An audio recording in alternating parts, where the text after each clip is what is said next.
From LinkedIn News, I'm Leah Smart, host of Everyday Better, an award-winning podcast dedicated to personal development. Join me every week for captivating stories and research to find more fulfillment in your work and personal life. Listen to Everyday Better on the LinkedIn Podcast Network, Apple Podcasts, or wherever you get your podcasts.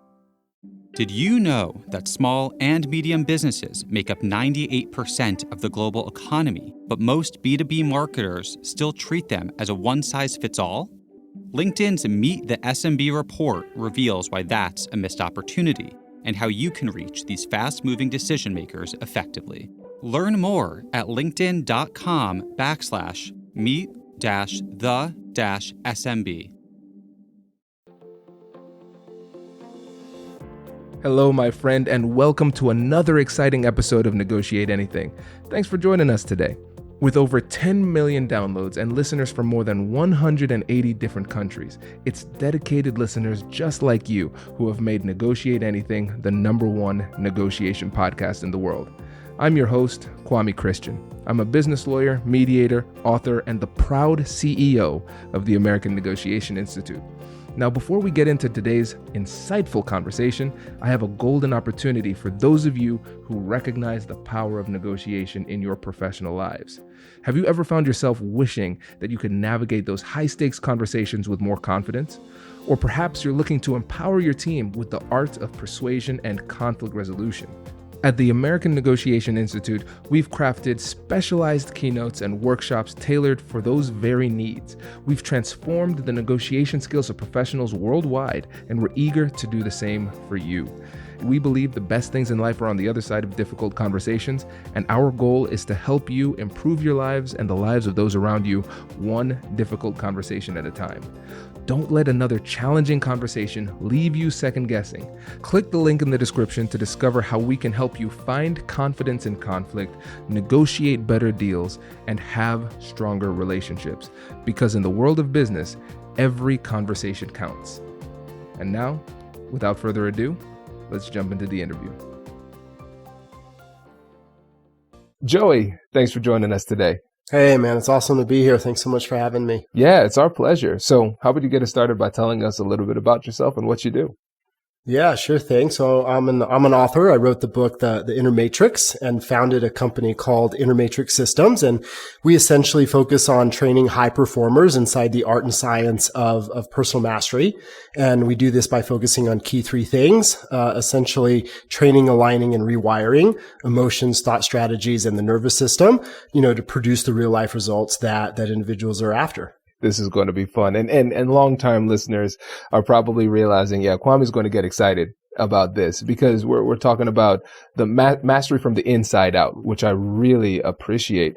And so listeners, what we're going to do in this episode is we're going to focus on how you can keep your stress under pressure. How can you keep cool in difficult situations? Because as you know, I can give you all these tools. We can have awesome guests come on and tell you the strategies and tactics. But if you fall apart under pressure, we're not prepping you effectively. So this is about working on that inner game.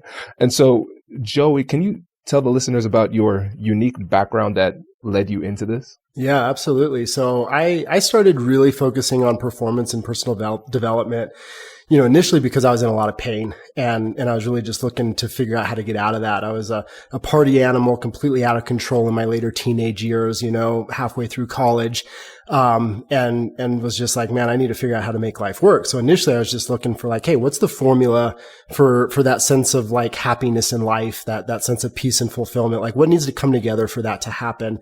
Ultimately, it took me to meditating in temples, in India, Thailand, in different parts of the world, start studying with, Harvard trained neurologist, world renowned psychologist in LA. Like basically it had to do with personal development. I was all in. And after I'd studied for quite a while, I kind of got my feet under me. And really I noticed, that I was not performing, in the way that I knew I could. Like I was a martial artist and I traveled all over the world competing. And something that I noticed was like I would do really well when I was training. I was having fun and very few people would hold their own with me, when I was in the gym. And then I would go to compete and there'd be, thousands of people watching me and then I would just fall apart. And it was so frustrating. Because I wouldn't execute on the things that I would literally do all day, every day. And I would have my friends and people come up to me and they're like, dude, you should have like you had that. Like, I don't understand what happened. Like you fell apart. Like that guy's nowhere near as good as you. And I'd be like, yeah, thanks for the reminder, and I'm like, horribly frustrating. And ultimately I was like, man, I need to pay attention to what I train all my clients to do. Cause at the time I was training all these CEOs and famous actors and actresses and people who are really top performers. And I was like, what am I doing different in tournament than I do when I'm training? And I realized that when I was training, I was literally just having fun. I was happy. I was joyful. I was relaxed. And then as soon as I would go to compete, I'd get this idea in my mind, I got to win. And so now all of a sudden I'm stressed, I'm anxious, I'm nervous, I'm afraid. And all of a sudden, like the things that I literally was doing every day, all day, I couldn't execute on. And so, I basically created a formula where I could turn that on in competition. And that was when I started winning consistently. And that led me to 3, consecutive world championships. And ultimately I did really well, but it wasn't until I dialed my inner game in that I was able to really do anything at all. Oh, this is great. I love this. And I think everybody can relate to that in one way or another. In my first book, Finding Confidence in Conflict, one of the things I talk about was just the stress response and how it debilitates people, where you struggle to think clearly when it matters the most. And this also explains why people come up with the best comebacks in the shower. Later in the day. Exactly. It's like, it's not that you don't know what to say. It's that in the moment you can't do it because of your mental and emotional state.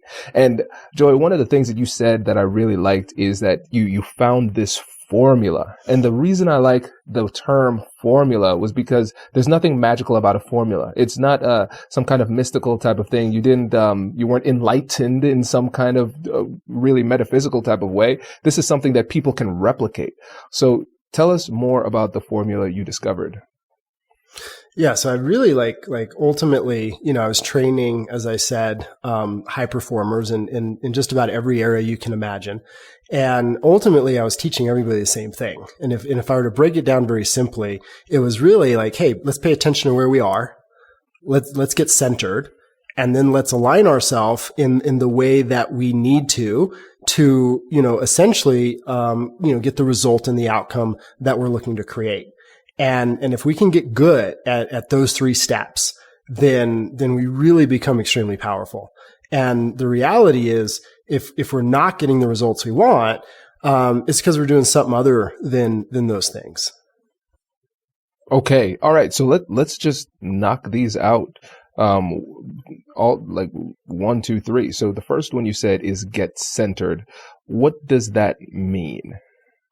Yeah, great question. So, similar to what you were speaking of before, if we ask a simple question, right? Like how am I feeling in this moment? It really does come down to emotion because that tells us where we are neurologically. And so a lot of people, they get kind of esoteric with the idea of it. And we think of fear-based state and people sort of, tune out around that term. But basically that means our fight or flight mechanisms in the brain are on. And what a lot of people don't connect is that fear-based states include sadness or anxiety or just, a sense of mild stress or overwhelm, or anger or frustration. And so anytime any of those fear-based states are active, essentially, even if we're a very intelligent person, we go in that fight or flight response and basically our faculties shut down. We lose access to critical thinking and creative thinking. And so if we start to know like where we are emotionally, it tells us where we are neurologically. And so basically what it tells me is that I'm not ready to perform right now.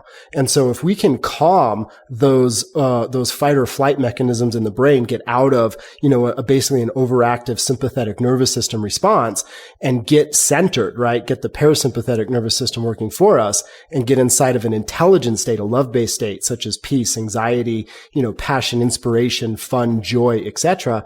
Basically what that indicates is like, hey, we're ready to perform right now. We're ready to sort of execute at our best. We're ready to learn.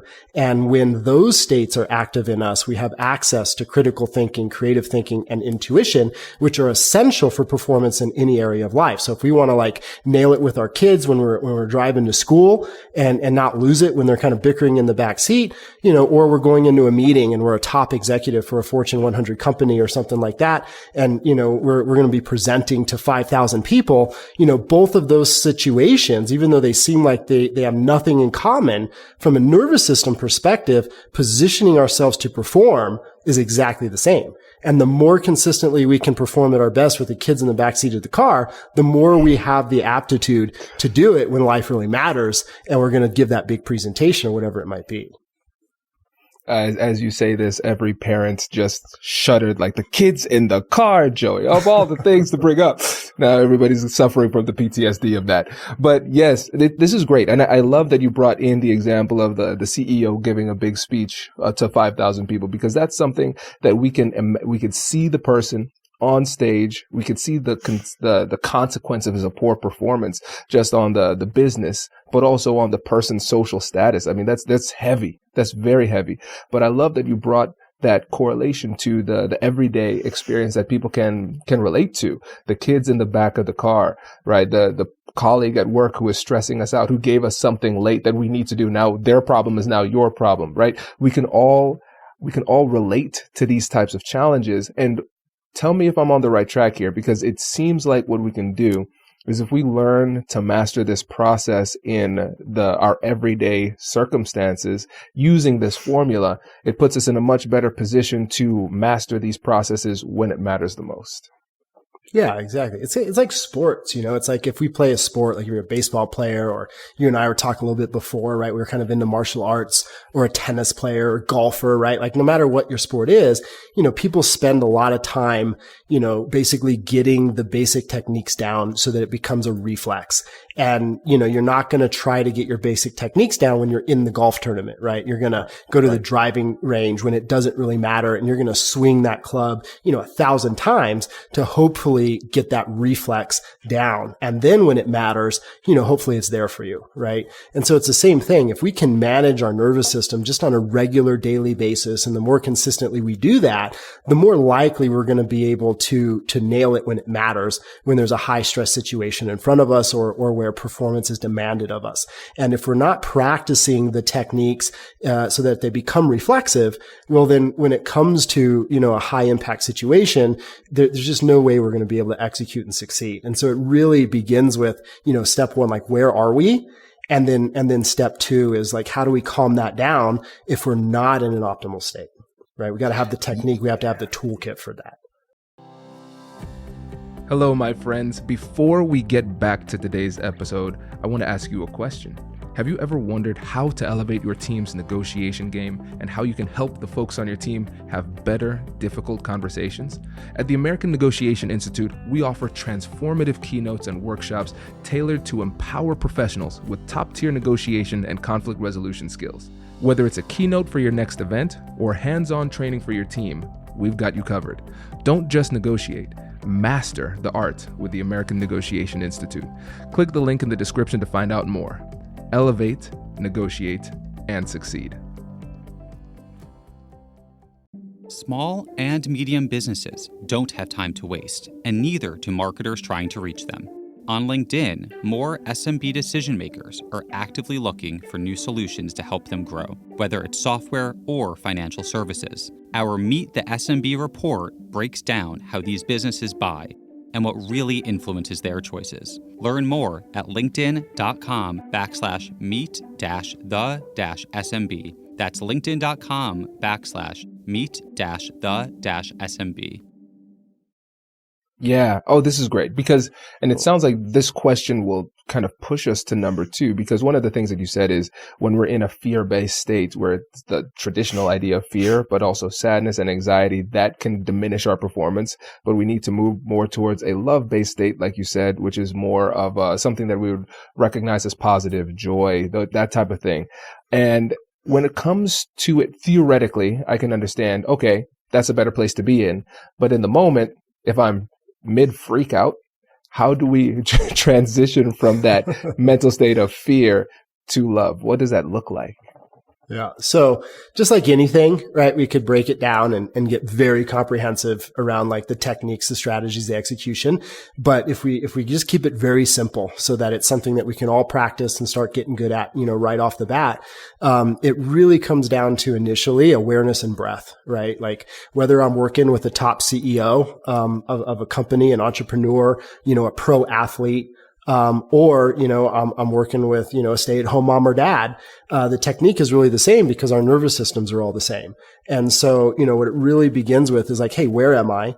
And if I notice that I'm feeling anxious or I'm feeling despair or I'm feeling overwhelmed or just mild stress, it's just simply acknowledging that, right? Like, hey, in this moment, I'm in a fear-based state. My nervous system is not performing at its best, right? Don't blame, don't criticize yourself, right? Don't blame the parents.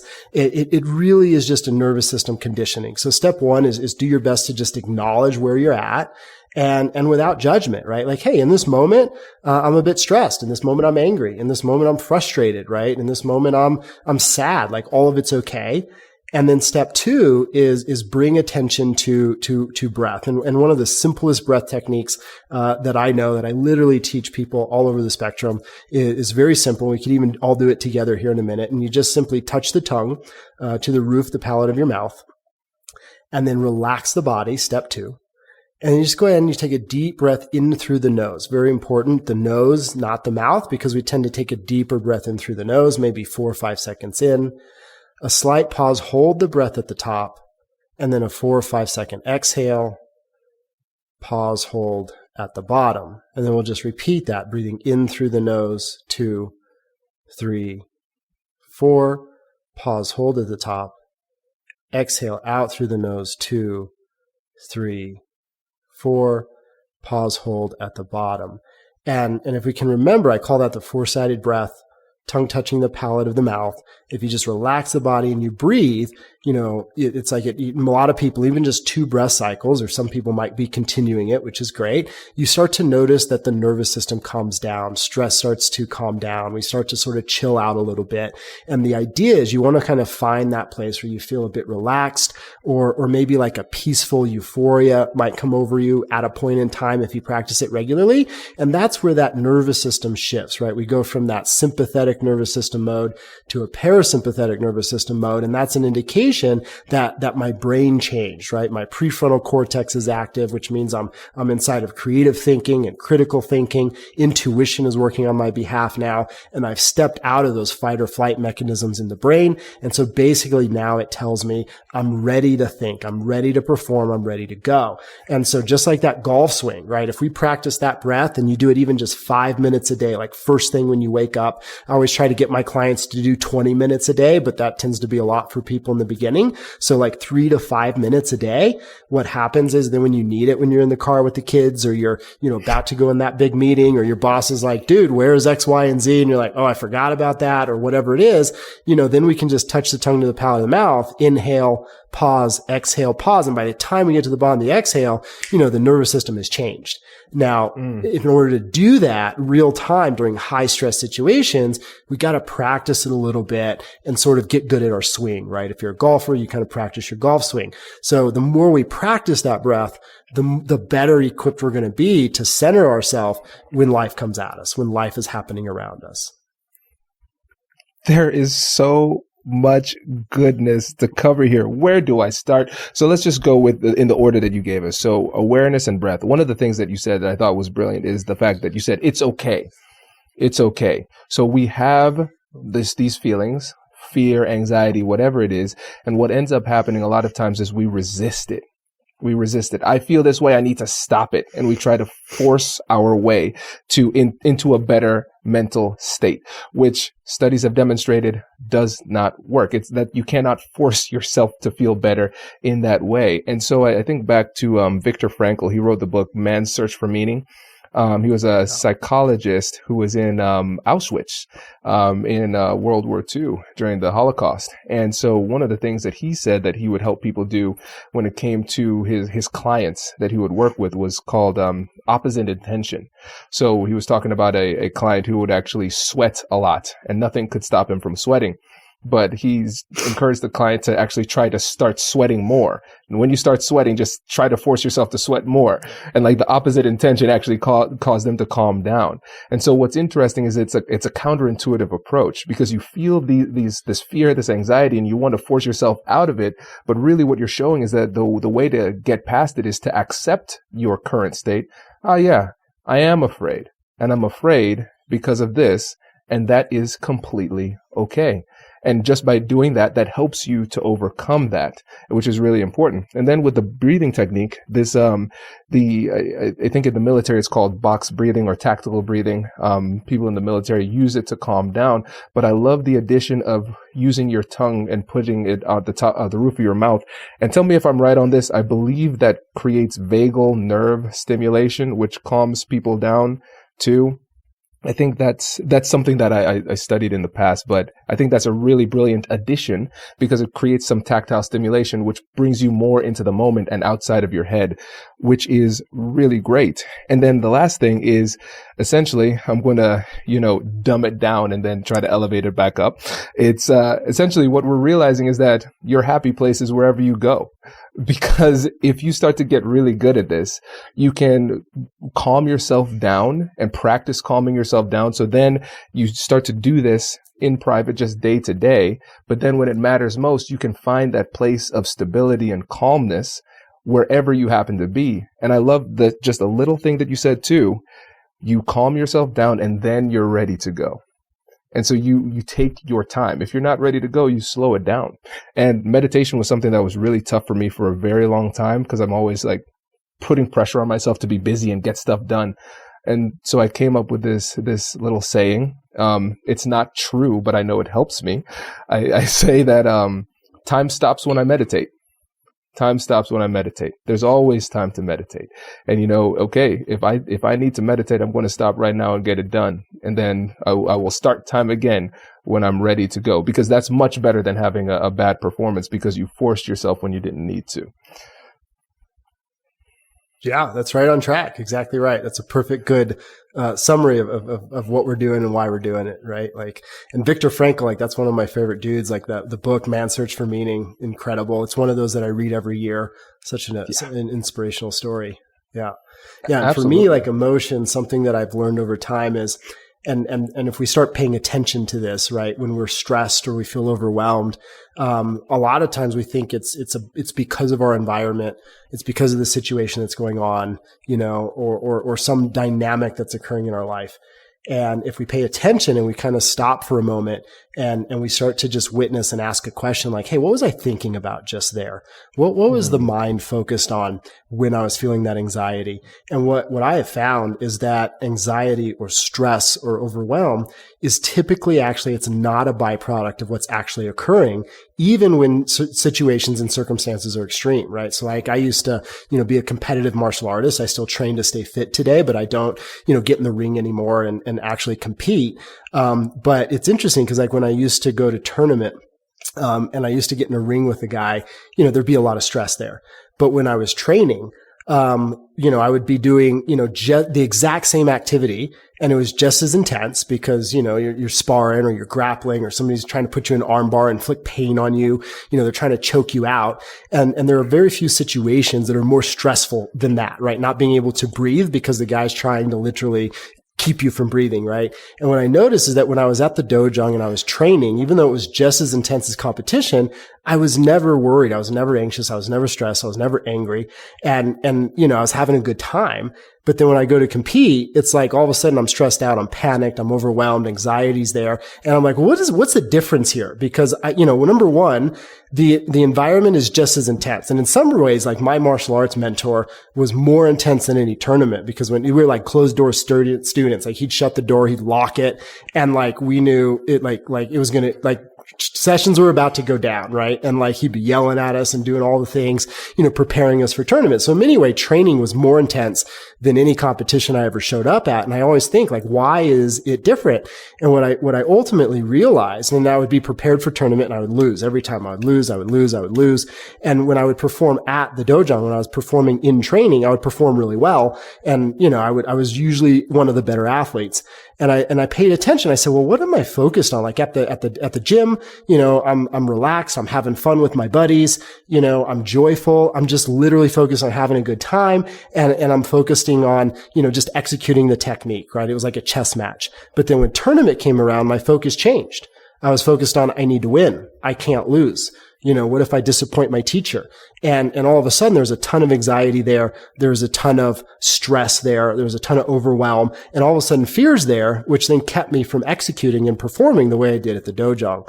And so literally what I did was I strung these techniques together where I would, notice I was anxious. I noticed the fear would come up. The environment changed a little bit because I had 1,000 people watching or whatever it was in the audience, right? And so then I would use that breath technique.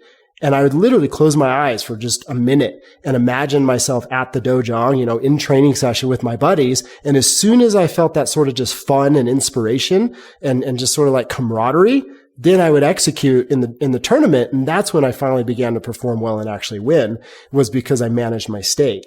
And so if we ask that question when we feel something, it's like, hey, where's the mind going? Because usually the anxiety and the stress or the overwhelm is a byproduct of what we're thinking, not what's going on in our environment.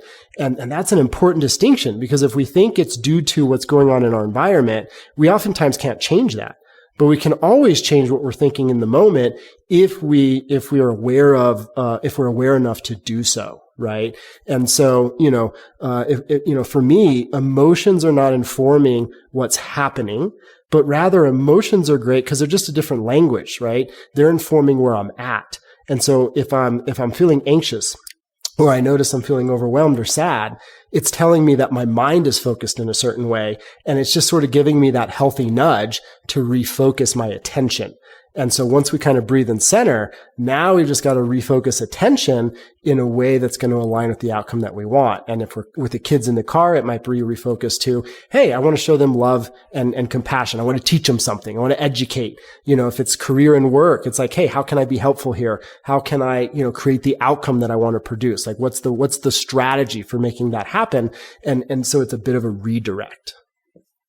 Yeah. Oh, this is good. This is so good, because one of the things I like about this, Joey, is that it's empowering. If I would summarize that in one word, I would say it's empowering, because people are recognizing now that, hey, my emotional state, I'm not a slave to my emotional state. I can actually gain some level of control if I have the right perspective. And so then it almost becomes a game. What is the right perspective for this particular conversation or this particular interaction? And I know for me, one of the things that helped me was, like, for instance, as a father, I have a 6-year-old and a 9-month-old right now. And so kids do things that are annoying all the time. And so instead of being upset about like what they're doing, and I just started to say, listen, Kwame, your job is to be a loving father, period. Their job is to be the kids, which involves doing things that upset you frequently. And so the game is, you can't get upset. They're doing their job. You need to do yours. I'm like, oh, okay. Yeah, cool. Oh, you spilled this on my clothes. This is great. I have a meeting. Oh, of course. That's cool. I'm not going to scar you for life in this, I'm going to change my clothes and get over it. Right. It helps. And I recognize in my difficult conversations in the business world, as a lawyer, negotiating with opposing counsel, as a mediator, and just like day to day with like clients and as a consultant, I can keep my cool really well. It takes a lot to shake me in the business world, but the more personal the relationship gets, the faster I am to lose my cool, get all flustered, and lose all of my training. And so what I started to do in that situation is I started to say, okay, Kwame, you coach people on this. You're a consultant as a negotiator. If you were your own client, what would you tell you to do and say in this situation? It's like, oh, okay. And then it turns into almost like a chess game where I am the chess master and the chess piece. I tell myself more objectively what to do. But what those examples show is that the solution when it comes to shifting your perspective is going to be different in different circumstances. You just need to take the time and figure it out, because there is an answer. But again, it starts back to self-awareness. What was I thinking in the moment? What is a more empowering way of looking at it? And that's just a really simple way to get a little bit more calm under pressure. Yeah, for sure.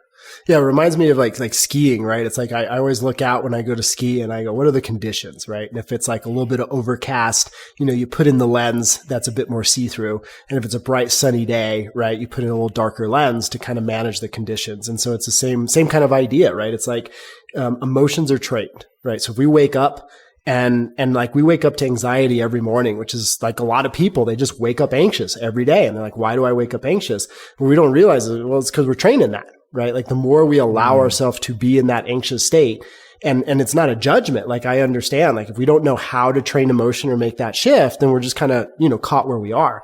But once we learn that emotions are a reflex, right? Emotions absolutely can be conditioned and trained if we use the right techniques, the right toolkit. Then we can go, and anxiety isn't what I want to execute on, right? I want to execute, from a calm place, like you were talking about in business, like somewhere that got trained, right? Like somewhere you developed that ability to do that. And then the more you practiced it, the more you could go there, the more easily, we could get there. Right. And so it's like, for me, like, if we really get great at harnessing our emotional intelligence in the realest sense, in the most practical way, it's like, I'm going to go to a martial arts tournament, or I'm going to go to the gym. Hey, I need passion here. I need a sense of empowerment, I need strength. And if I'm going out on a date with my girlfriend, it's like, hey, maybe those aren't the best qualities to bring to dinner, right? They might just irritate the crap out of her, which they would when I bring that to our date night, right? It's like, no. Now we need to be, calm and, sensual and compassionate and loving and open. And so it's like, the better we get at sort of training certain emotional reflexes, the better we can get at sort of putting the right lens on, depending on the environment we're about to be in, so we can perform optimally. First step is just like, hey, I'm in that fear-based state. Let's get to a love-based state and notice where we're at. And then the more advanced levels of this, is like, hey, what's the emotional blueprint that I want to train based on what I'm doing and where I'm executing? When I get on stage in front of 400 people at the events that I lead, that's a different thing. I always bring inspiration and love there, in terms of the experience that I want to be inside of. And so it's kind of like you can start to develop your technique, based on the outcome you want to get in the life situation that you're engaging in most frequently. Oh, Joey, I love this. This is really good. And I know listeners are saying to themselves, like, wow, this was a lot. It was really good, but this was a lot. So for those listeners who want to get on this journey of being able to control their emotions, develop better emotional reflexes — I love that term, by the way. What would you say should be their starting point on this journey? Yeah. So, again, I think executing those techniques that we just talked about is a great beginning, right? Just asking the question, like, where am I on a regular basis? Tuning into how you feel. Don't judge it. Just notice that it's informing you about where you are, less what's happening. Number 2, breathe that 4-sided breath. See if you can start managing your nervous system through that. And then step 3, hey, what's the focus? How can I align with whatever's going on in my life so that I take action from an empowering place? I'm bringing the best lens to the situation that I possibly can. And I wrote a book, The Inner Matrix, if people want to kind of do a deep dive and check out the science behind this stuff. And it's also like a little bit of a how-to manual, to get inside of inner training, emotional training in a very direct way. They can go to theinnermatrix.com and grab it there. And, it's $10, cover shipping and handling. I'll send you that book. Oh, that's great. Joey, this was fantastic. Thank you so much for coming in and sharing your wisdom with us. Absolutely. Thanks for having me, man. It was great. Congratulations! You've just joined an elite club. By listening to a full episode, you're now officially on the Negotiate Anything team. So welcome aboard. What most team members do is they subscribe to the podcast because that allows them to automatically get the latest episodes of the show. The best things in life lie on the other side of difficult conversations. Keep learning, keep practicing, and keep getting better.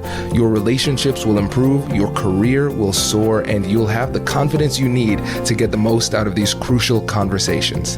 Again, thank you for joining the team. We're excited to have you, and I will see you in the next episode.